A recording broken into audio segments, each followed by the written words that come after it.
La honte, qu'est-ce qu'est la honte? La honte, c'est une émotion, la honte. C'est l'émotion que beaucoup de Parisiens ont, peut-être vous-même. C'est une émotion que beaucoup de banlieusards ont quand ils viennent à Paris. Et c'est une émotion qu'en fait tous les Français ont aussi quand ils voient ce qui est devenu la capitale. Je vais vous raconter une anecdote puisqu'on parlait de la Corse.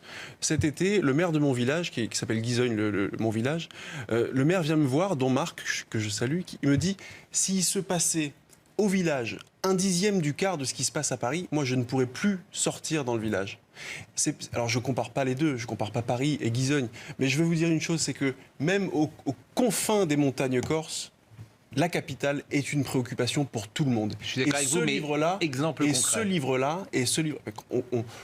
Pas plus tard que dimanche, Fabrice Lucchini a expliqué que Paris était d'une sublime saleté.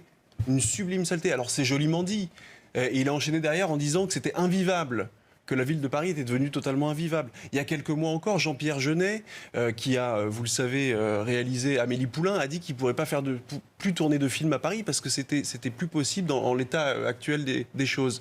Il y a encore quelques mois, les taxis parisiens ont expliqué qu'ils préféraient éviter la porte de la Chapelle plutôt que d'y passer quand ils ramenaient des touristes dans la capitale parce que c'était devenu un enfer urbain et qu'ils n'étaient plus eux-mêmes en sécurité. Il y a encore quelques années, les conducteurs de la RATP ont décidé de plus marquer l'arrêt dans certaines stations du nord-est parisien à cause du fléau de la toxicomanie et de la drogue. Moi, je suis parisien, je suis aussi élu de Paris. Quand j'entends ça, eh ben, j'ai honte.